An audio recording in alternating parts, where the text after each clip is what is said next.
And we are recording and streaming.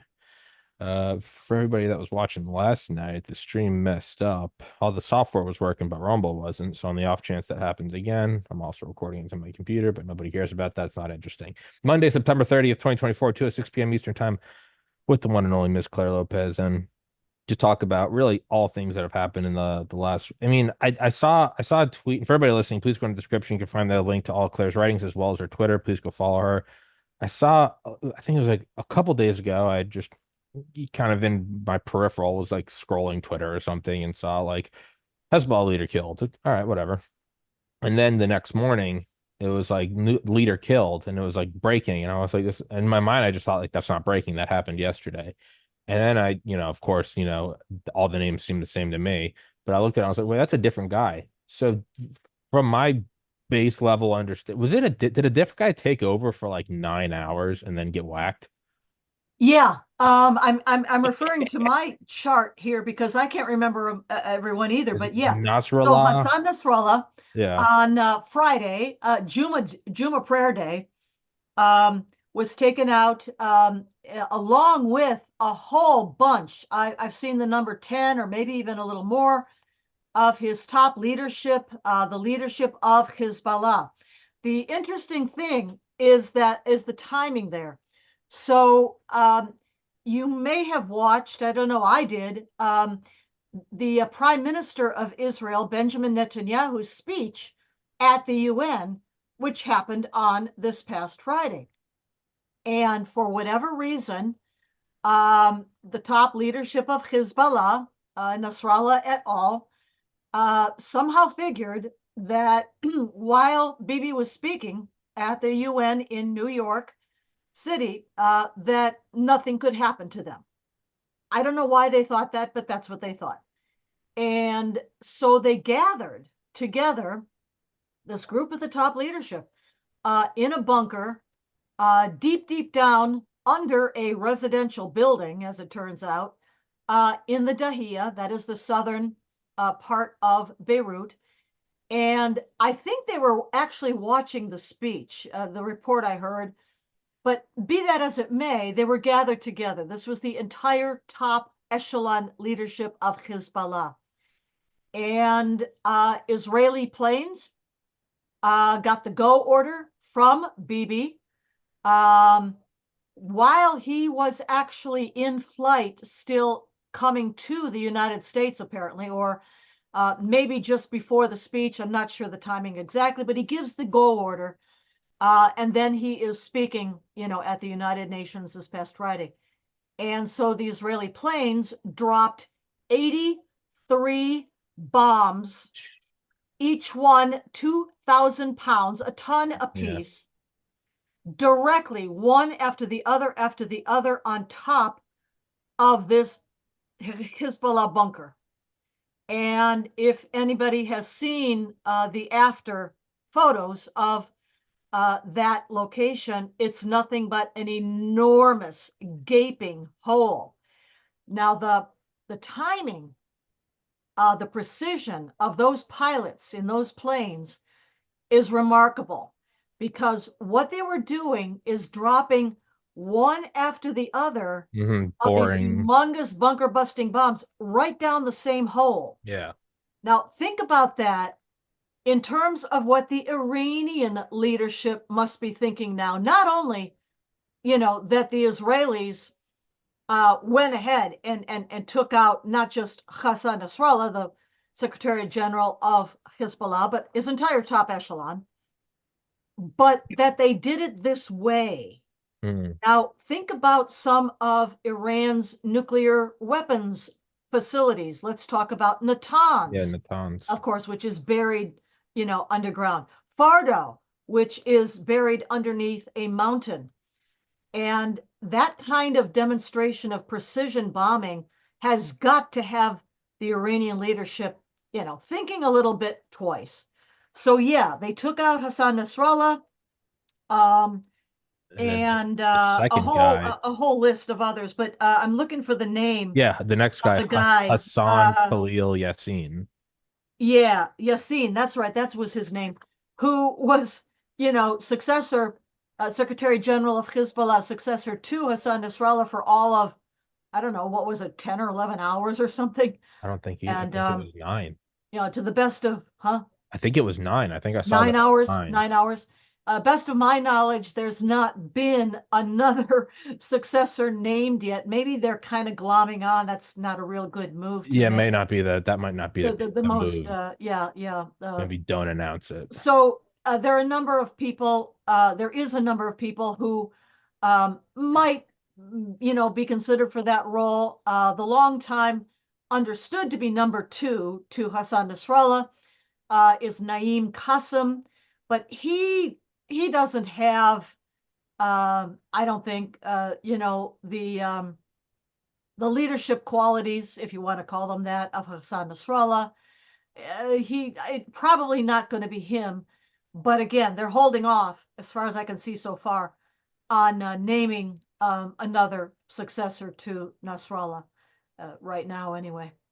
What was the name of the, just for my own information? What was the name of the second nuclear? Not Natanz. What was the one after it?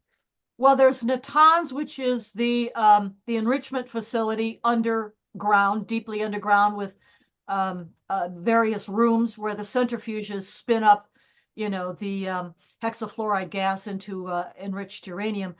Uh, I mentioned Isfahan, but that is a conversion facility, and it's actually mostly above ground. Isfahan is a place where you take the raw uranium ore and through a And chemical process turn it into hexafluoride gas, and it is that gas that is then transported to Natanz to be fed into the centrifuges. So I mentioned Isfahan, but the other place that I mentioned underground, that's Fardo. And Florida. Fardo is underneath a mountain, deeply, Okay. deeply buried. So that demonstration of, precision bombing by the Israeli Air Force, I'm sure is being taken under consideration in Tehran Mm. today, even as the supreme leader of Iran, Ali Khamenei, excuse me, himself has apparently gone to ground into an underground bunker for, saving his own sorry skin. Um, but the other thing that I had thought about much earlier, and I've mentioned this before, um, is that, the IAF, if it were to be the IAF, would not necessarily have to conduct a precision bombing like that, one right after the other down the hole until it reaches the bottom level of the bunker. Um, but really, all they would have to do, let's say, with a place like Fardo under the mountain, is bomb the entry points. Yeah. Just close it all up and turn the whole thing into a sarcophagus. Yeah. No, you could do that. And yeah, and then there's also, I mean, I think one of the most terrifying terms I've ever heard is nuclear bunker buster, where you bore a hole in with a couple J dams and then you put in, because the overpressure, it's so different from blowing above it versus being underground. I mean, the same way you ever like light a A firecracker. thermobaric Yeah. munition, Yeah, something like that. you could do Yeah, that, yeah. which is, yeah, bunkers aren't really, I mean, as the, just as a nut, just side observation, they really kind of, there is no permanent solution to anything in war. Bunkers are like almost moot now, unless, I mean, I suppose unless you go miles and miles underground. Another, just because it popped in my head, sulfur hexafluoride, that's the thing people inhale, so they have a deep voice. I don't know if you've ever seen that. Isn't a No. ton? No, yeah, what's the opposite of helium? They take the sulfur head, do it's stupid. That's where I recognize it from. Isn't a tons what they hit with Stuxnet?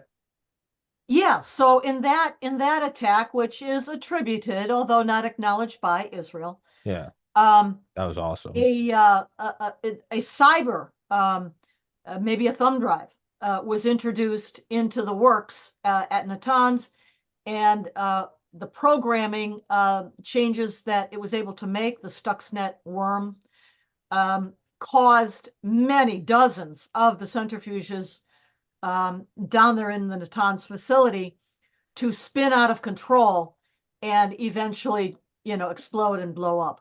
Yeah, yeah. Yeah, I'm that was some reading. years ago, and it Yeah, was I think 2011. I remember reading about Stuxnet. pretty, yeah, pretty effective. It was so cool. Yeah, and they put it on For they put the virus on several USB drives because I guess it's all uh-huh. air gapped computers, and they just sprinkled them kind of like, I don't know if there are cafes nearby or if it's just on the road, but and someone picked it up. And Yeah, I don't know how they did it, but it was very effective. I Yeah. remember being told that in high school, like if you find a USB, don't plug it in. It's just like Well, right. I yeah, mean, it's just because it's yeah, immediately but yeah, I think, I mean, and for a long time I've thought that the Mossad, very likely has probably. thoroughly penetrated the Iranian nuclear weapons program and has operatives. I don't mean Israelis, but I mean recruited assets or Yeah. recruited Iranian assets on the inside of that nuclear program, as well as their chemical and biological weapons programs, for that matter. Yeah. Um, in Um, my mind, I've often thought perhaps that's the MEK, the That's Mujahideen Khalq. yeah. And I mean, in terms of, Israel's ability to recruit, I think the two most prominent ones are, well, not recruitment, but reaching out and getting, obviously, Adolf Eichmann. That was, the craziest one, the capture and bringing him back. But then also, I think equally as impressive was the recruiting of, SS superhero, Otto Skorzeny, after he was like Hitler's top. That was his like Tom Brady. He was like he led the thing. He led the attack on that castle when they freed Mussolini. But the IDF or Mossad eventually recruited Skorzeny like 20 years after World War II, and he was, I mean, like he is your Aryan propaganda guy. Like he Yeah, was the poster child, and they recruited him. So yeah. it's one thing if you see all like the rocket scientists that went to America, you're like, yeah, they're just trying not to die at the hands of the Soviets. It's another thing for a Nazi commando to be willingly recruited to the IDF. So those two things, the ability to reach out and get Eichmann and the ability to uh, recruit Otto Skorzeny, those are just, it's like there's no Well, the limits. persistence, and the intelligence expertise of the Israeli intelligence services is awesome. It's maddening.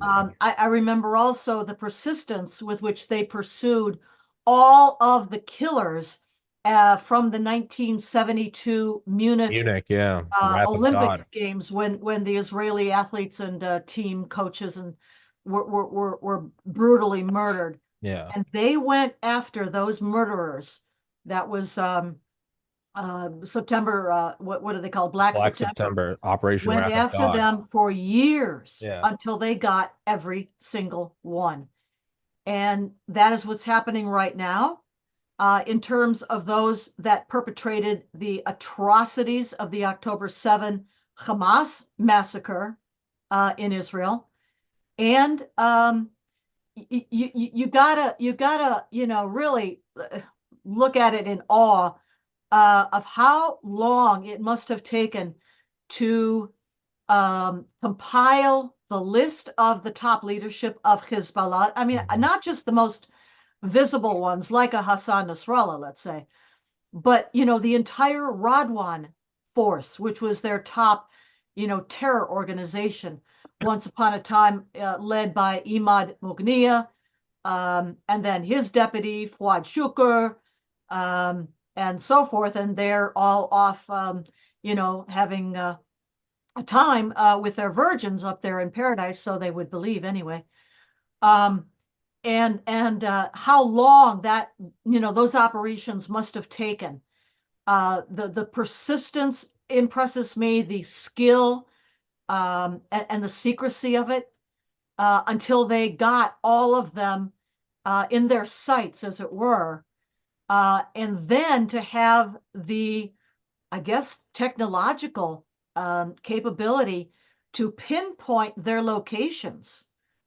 And they followed them, for a long time. I mean, the culmination was the strike on the bunker in the Dahia this past Friday. But the tracking of all of them had been going on for a long time before that. And one must expect, I would, that the same thing is going on right now and has been going on with the top leadership of the Come on. Iranian regime, in Yeah. particular the IRGC, Islamic Revolutionary Guard Corps, or Pazdaran, as they say in Farsi, Quds Force. Certainly, they've been taking out IRGC and Quds Force commanders, leadership in Lebanon.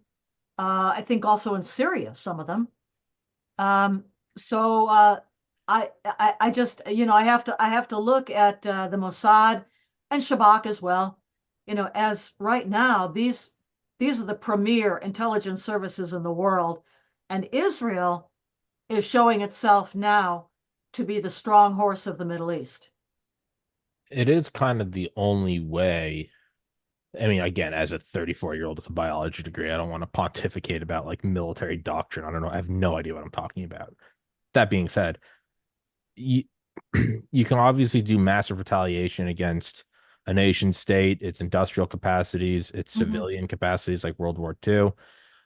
But ultimately, you have to get the heads because otherwise, a real, bloodthirsty tyrant, psycho, whatever you want to call it, they're not gonna, they're truly not gonna care that much about how many of their own civilians they kill. They're not. true. There's no soul there. So, sure, you can carpet bomb this or that or Dresden or Tokyo or whatever, but unless you perpetrate to the individuals, Mhm, that's the only way you can ever really fight it is they understand force, but it's understand force to them. It's not that, you killed all of bin Laden's wives. No, like you have to go in his house and shoot him in the face. mhm. Like that's what it is. It's the only way to deal with it, right? It's Well, like it has to be on the people that perpetrate it. It's the only way to deal with it.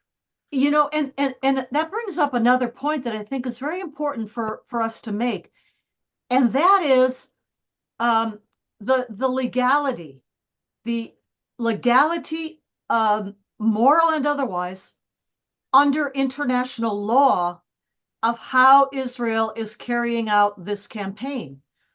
And it is very specific, very targeted. We talked about this with regard to the exploding pagers.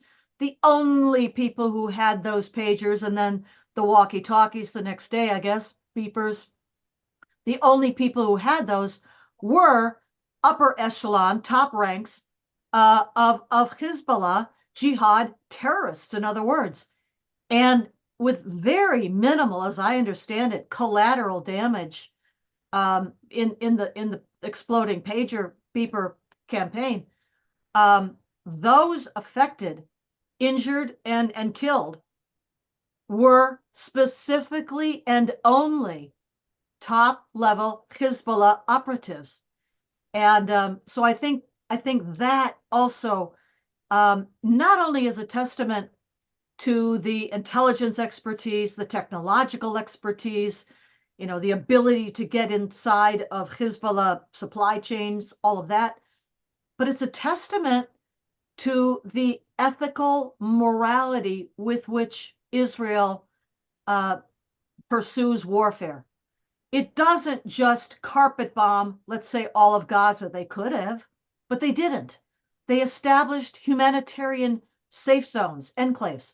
They established corridors for the Gazan people to escape away from areas of operation before the Israeli army came in.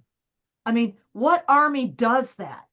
I mean, even Americans in places like Afghanistan or Iraq, we didn't go to that level of uh, you know care about the civilian populations. Yes, in general, our military attempted to avoid civilian casualties where possible, but to that extent that Israel has shown in Gaza and now in Lebanon, vis-a-vis Hezbollah operatives. And the other thing I'll say about Lebanon and Hezbollah is that the follow-on to the exploding pagers, beepers, and whatever else has been a targeted, again, very precisely targeted aerial campaign of bombardment against not just weapons depots, warehouses that stored missiles and rockets and ammunition and all of that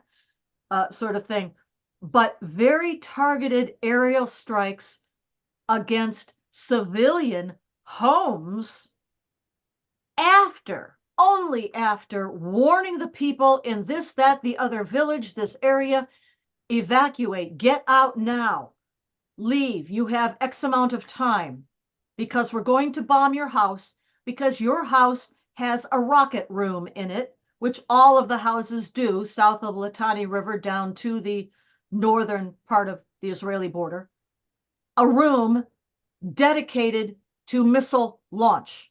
In Hmm. other words, in a room, maybe it's the attic, maybe it's the garage of these private homes, Hizballah paid these families a monthly stipend, not that they really had a choice, but in any case, paid them to dedicate one room of their home to rockets and missiles for Hizballah. When in the history of forever have we ever seen bumper to bumper traffic backed up on every road and highway in Lebanon of Lebanese people listening to the warning, from Israel and heading for the, wait for it, the Syrian border to escape from Lebanon to get into Syria? Hmm. That's mind blowing, but that's what Israel did. Warn the civilians, get out, we're coming. When this is all over, you can come back. And you, the people of Lebanon, listen to Bibi's speech at the United Nations this past Friday. You, the people of Lebanon, we, Israel, have no quarrel with you. We want you to be safe. We want you to be able to live in your own homes in the southern part of Lebanon, um, free of the oppression, the domination, the tyranny of the jihadi terrorists, the Hezbollah forces. Um, and so I think, to sum up all of this, the point is that Israel is conducting an operation it had to conduct for the safety and the future security of its own people, Hmm. whose homes they had to vacate, and leave as refugees out of their own villages and kibbutzim, but that they can return to those homes eventually. And that likewise, the people of Lebanon can return to their homes and villages in the southern part of Lebanon, free of Hezbollah tyranny, domination, and terror, according to, by the way, United Nations Security Council Resolution 1701, that was promulgated after the 2006 war. Hmm. To kind of jump onto the other, you know, comment I showed you earlier, um, says Israel staged a major attack in Yemen.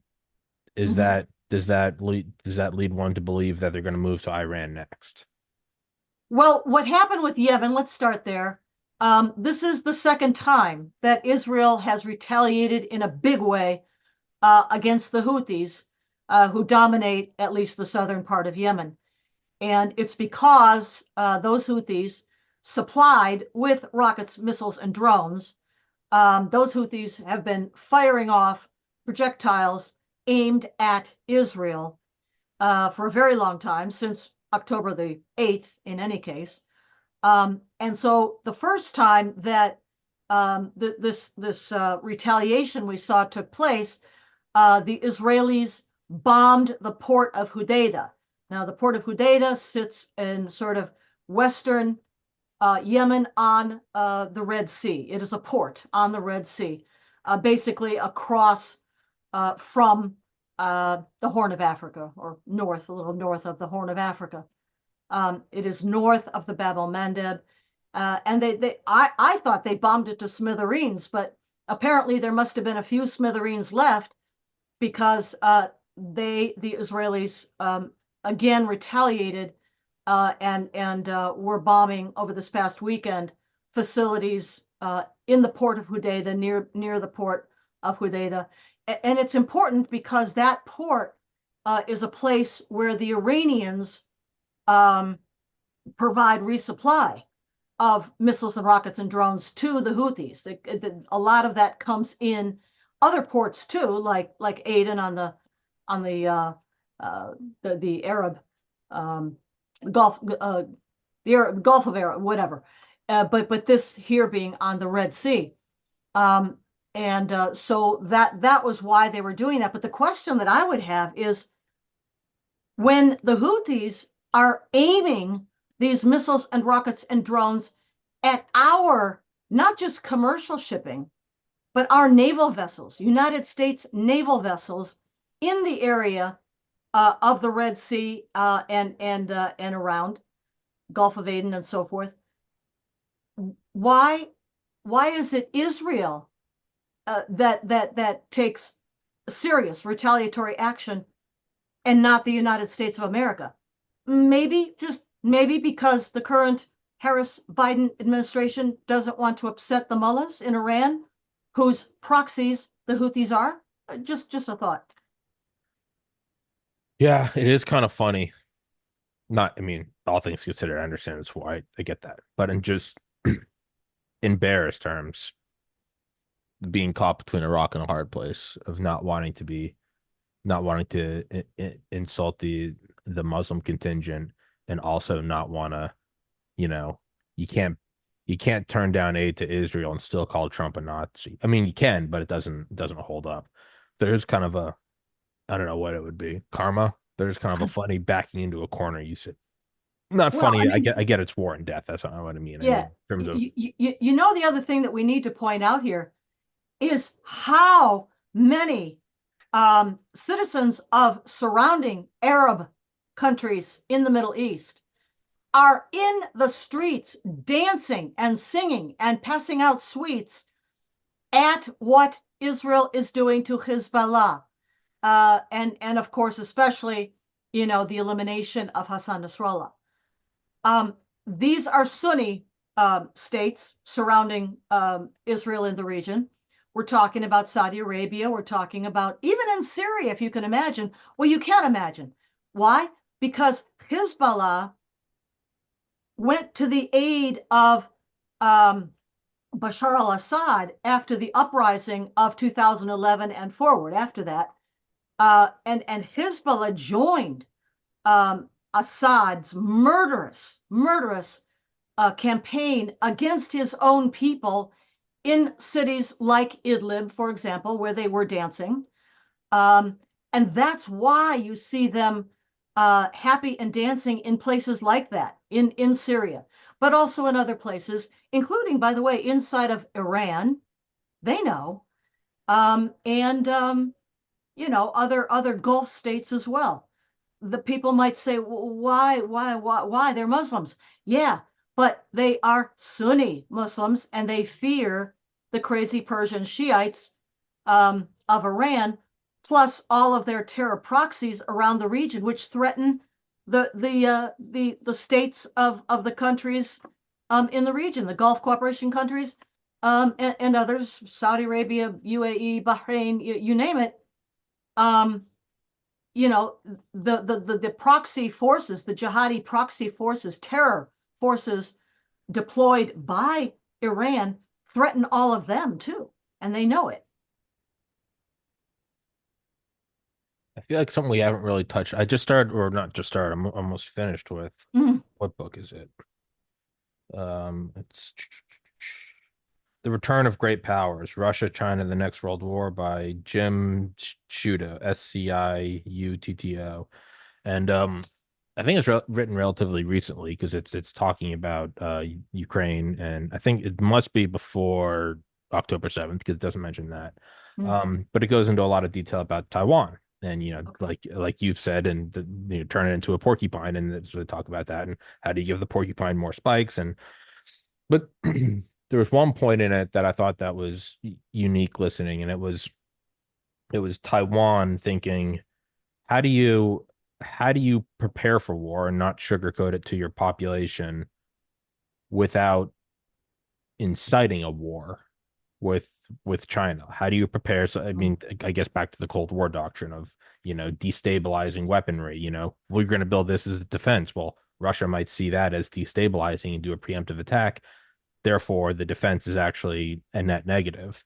And I know this is completely switching 180 degrees, but we haven't really, you and I haven't talked about Taiwan at all. And admittedly, I really haven't paid attention to it at all, other than I learned that I know that TSMC is there, All right. the super advanced fabricator. Chip Yeah, manufacturer. other than that, I really haven't looked into it. And also because we've just talked so much about Ukraine, Israel, all that.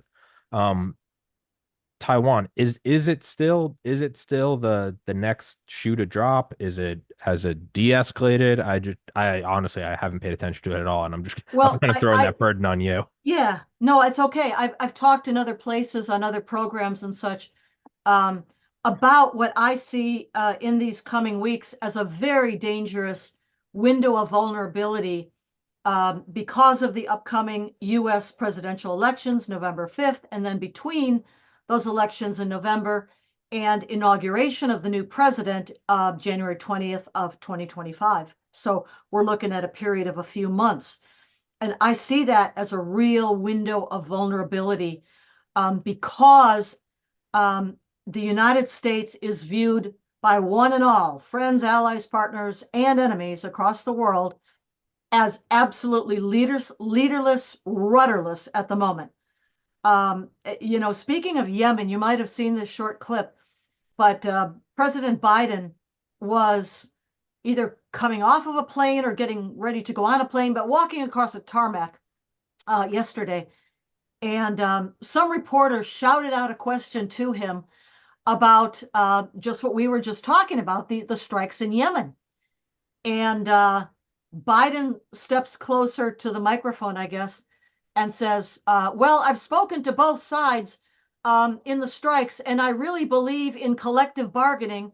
And so I guess I hope that the strikes will be settled. What? Yeah, So did see leaderless that. and rudderless at a time also when the vice president, Kamala Harris, is off campaigning all around the United States and is not in Washington, D.C. At all. So the question, of course, who's running the United States government at the moment? But the point being that there's no real leadership. So window of vulnerability.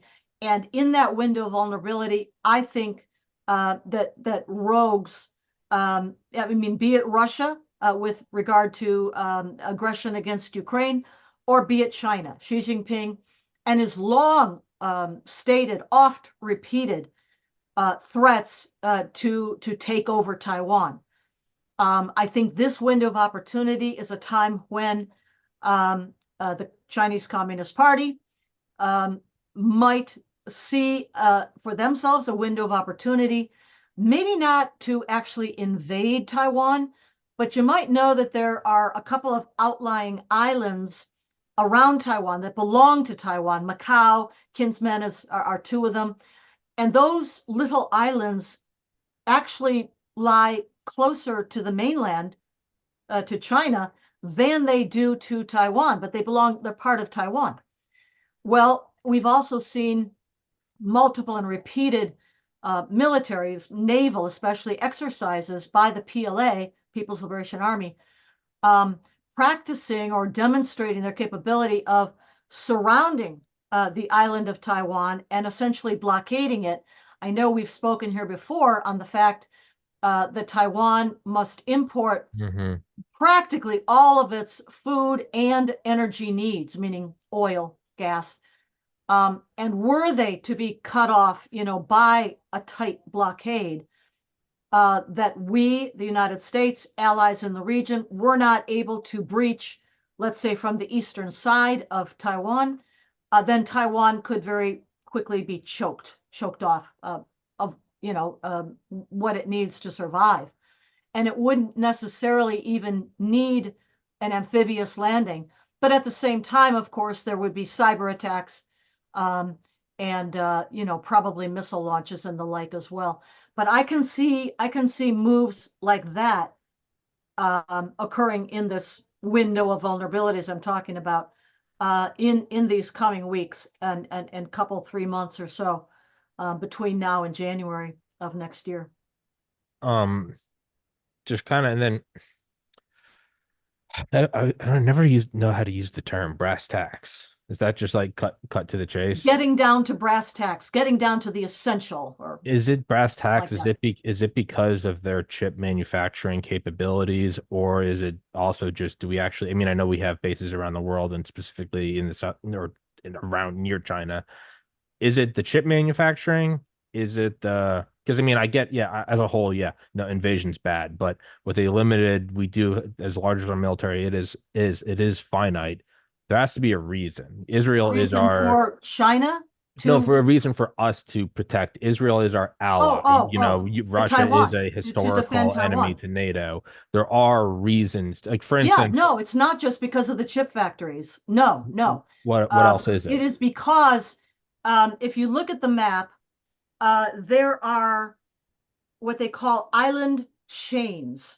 Yeah. And these are groupings of islands that are more or less close to the Asian mainland. So the first island chain, as they would talk about it, would include Taiwan and other close in islands there. Obviously, South Korea, Vietnam, Japan are within that what the Chinese have drawn 9 dash line, basically the first island chain. But if Taiwan were to fall, that first island chain then would be the forward operating base, newly eastward moving. Now the Chinese Communist Party, the PLA, would be moving its capabilities, operations further to the east, and the second island chain then becomes vulnerable to their attack. And so you're talking about the Philippines, you're talking about Japan and its various islands, you're talking about Indonesia, you're talking eventually about South Pacific islands in the Pacific Ocean. And then eventually you're getting to Guam. Hmm. So that's the reason that Got it. that if inner defense lines that include Taiwan, its islands, Japanese islands, Philippines, if they were to fall to be taken over by China, it moves the entire line of confrontation Got it. further to the east and much closer to Guam and eventually Hawaii. Got it. Got it. So it is, yeah, no, it is But I preventative. mean, in addition to that, now that's sort of brass tacks, as you call it. But I guess what I should say is that Taiwan Got it. deserves, the right to live as an independent Sure. nation of people free of communist tyranny. So I should add that as well. It's not just about Yeah.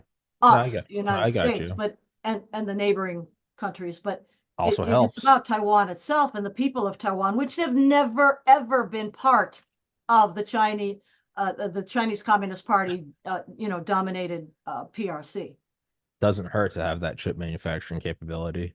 If I'm in Taiwan, I'm going, this is our let's keep this thing let's keep this thing great. That way that they're gonna protect us. It's just that's what I would do.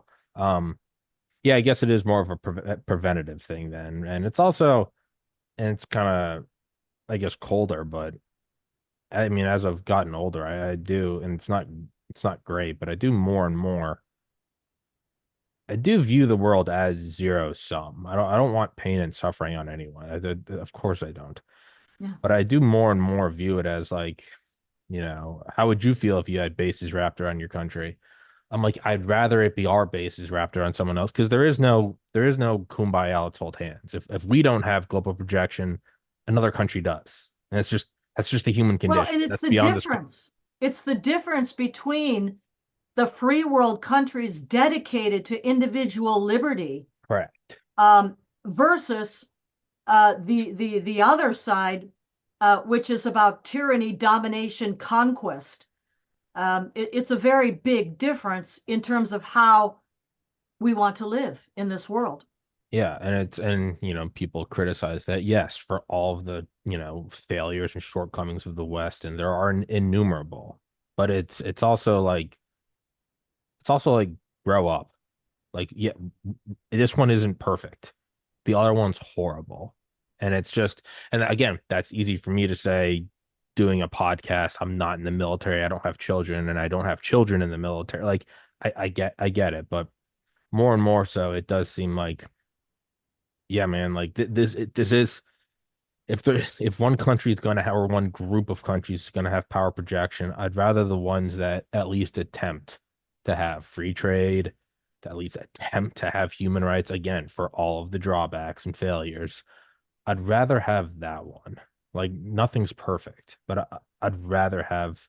I think a lot of countries in the world would prefer that as well. Yeah, it's That the strong horse, if you will, of the world be a country or an alliance of countries dedicated to the principles of individual liberty, yeah, government by consent of the governed, and the liberties enshrined in our own Constitution and Bill of Rights.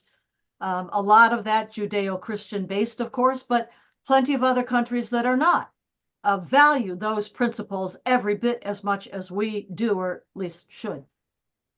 yeah. I mean, it's like I guess the only way I can compare it, it's like growing up in like the family I did, very conservative, very Catholic, like private Catholic schools, and we moved around a lot as my dad got different jobs, and my dad grew up dirt poor, and you got better and better jobs, and he chose more and more opportunity, so that his children wouldn't experience the lack of opportunity that he had growing up. And Mm. growing up, I was always like, I wanted to go to public schools. They get to wear whatever clothes they want. They don't have to wear uniforms. And I was You had to wear angry. uniforms? Yeah, and you couldn't have your hair over your eyebrows or your ears or Uh, your collar. And then I also, every couple of years we'd move and I'd always be angry that I didn't have like lifelong uh, friends. And then, very strict parents. And it was, like I never got to, even in high school, it was like I could only go out for like one night in the weekend. I couldn't be gone 2 nights in a row. And it's just, and I always hated it. I was like, man, I just want to party. All my friends are drinking and smoking pot. And when I look back at it, as a general percentage, obviously not, it's not all perfect, but I look back at like myself, my siblings, and the friends I had who had a similar upbringing, and across the board, with some exceptions, everyone is doing so much better that had mm, parents that didn't let them just go out and get shit faced. So much better than the kids that got to do whatever they want growing up. And honestly, I've known 3 people from growing up that have died, and they're all the ones that like got to go do whatever they want. And mm. so, like, is it perfect? No. And I was very angry for like a lot of my upbringing, but like, I look at it now and I'm like, thank God. Like it's one or the other. Like there is no perfect thing. So that's how I guess my experiences have shaped how I look at this. Like none of them are perfect, but not only are not none of them perfect, but there is no like redo. There is no controlled experiment. I can't go live one upbringing, get to 34, and go, oh, I don't have any discipline and I don't have any respect and I'm a loser. I want to go back in time and have conservative parents. You don't get to do that. Like in hindsight, you can go, oh, my parents were right. Oh, okay. And so I don't know. That's how I kind of look at it. And obviously it's biased and it's my own subjective experience, but Mm. it's like none of them are perfect, and you also can't do a do-over. So No mulligans in life. No. exactly. So it's like I'd rather have had the upbringing I had and then be able to at 34 to like tell my parents like, no, you were right. You were right. Versus I don't know, the opposite. I don't really know where I was going with that, but Well, that's what's I'll shaped how I leave look. you. I'll leave you. I know we're at the end of our Oh time. yeah, yeah, we'll wrap. But I'll leave you with an image. I also came up through Catholic schools, 16 years of it, as a matter of Yeah. fact. Yeah. And when we were in grade school and high school, we had to wear uniforms, and we girls had to wear skirts. Yeah. And, every chance we got, we would roll Yeah. the Yeah. skirts up Yeah. Yeah. No, to same be thing. Yeah. shorter. But then the nuns, and they would make us kneel on the floor, and the hem of the skirt Yeah. had to touch the floor. Yeah. No, I it's all the mean, same if you stuff. want to Yeah. talk about insanity, like what has that got to do with learning history, Oh no, biology? I'm with you. I'm Nothing. with you. I'm with Absolutely you. nothing. Tie But has to be here. um, Your collars, you that's can't roll up your sleeves. Your yada. that's Yeah, that's what we had to yeah. go through. And it's not perfect and it has many flaws. But I look back and I mean, with like one or two exceptions, like 99% of the people I was friends with that grew up in this same upbringing weren't allowed to go out and party. They're all lawyers, doctors. They all like own their own like finance groups. And then I look at the friends I had that didn't, and they're all like legitimately struggling, not Mm, just with like jobs, but with like vices. yeah. And I look back and I'm like, yeah, no, it's probably better to do that. And so I don't know. That's how I like it. Obviously, that's my own subjective opinion, and it's not objective, but that's just I don't know. I don't know how I ended up tying my middle school into, policy in the South China Sea, but there you go. There we go. Um, Miss Claire Lopez, let's wrap this up. Thank you so Okay. much for your time. Guys, please go in the Thank description. you. Please go follow Claire on Twitter. And until next time. Till next time. Thank See you you so then. much, Claire. Guys, thank you so much for watching.